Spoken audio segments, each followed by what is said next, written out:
It's Birdman, and I'm here going to be talking about the White Mountain Balloon Festival, and we're going to talk about the frequently asked questions so you know what's going to be going on. First of all, it is flights on Thursday, and these are all weather permitting, by the way.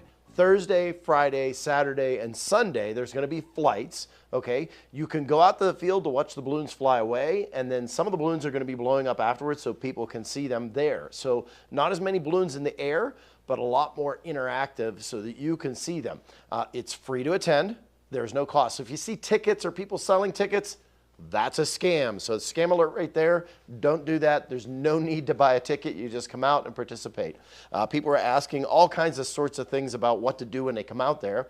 And yeah, you want to bring cash if you can, because cash is really good. We're doing that again. And you know, connectivity is always iffy depending upon how many people are here on a mountain, whether somebody has cut a fiber this weekend, and all that kind of stuff. So bring cash. It's a good idea. There will be vendors out there selling food, and there will be beer and wine available in the later part of the event, which starts around 4 p.m. each day on Friday and Saturday.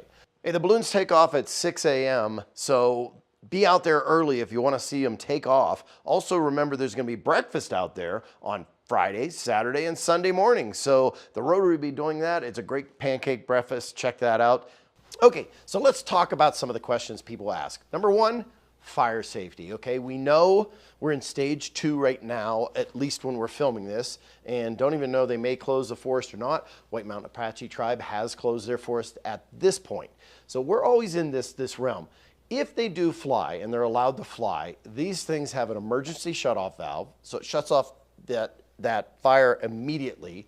They cool rather quickly because they're aluminum, and they have fire extinguishers right there on the aircraft because balloons are aircraft. So they carry fire extinguishers with them. They have that. But another thing that's going on that's not like a normal aircraft is there's always a chase crew for each of the balloons. So that chase crew is following them as they go through. They're tracking them in the air. They are in radio contact with them, so they know exactly where they are, and they also have GPS locators on some of them as well. So it's pretty good to know that if they were to go down, somebody's going to be there within seconds, basically, on top of them, or within a minute, not even 2. They'll be there. They have fire extinguishers as well. And of course, we know what the flight paths are relatively, so that's another reason that we surround the area with people that are going to be able to protect the forest. So understand this is incredibly safe. You haven't had a forest fire started by a balloon, and the reason is because they're very, very attentive to fire safety. Let's talk about what affects balloons flying, okay? So it's a great big air balloon, and it goes up into the air, and it's driven by the wind. They pilot them, but they pilot them by height. So they take them up higher to get more wind, they go down a little lower, and they know that there's different wind paths at different heights. So wind is the biggest thing. If winds are above 10 miles per hour, they don't fly. If they get in the air and it starts going over 10 miles per hour, they got to get down. So wind is the biggest factor. Lightning is an absolute no-go. Rain, another issue, it adds weight and it does it in a way, plus you can have lightning as well. So all of those kind of things will affect flying the balloon. They've got to fly and watch for electrical lines and running into things as well. So all of those things affect the balloon. Now, flight path, people always want to know where are they going to fly, where are they going to land. They don't exactly have rudders and things like ailerons and all that kind of stuff to direct a balloon. They put up a map on the website, and you can see the map here.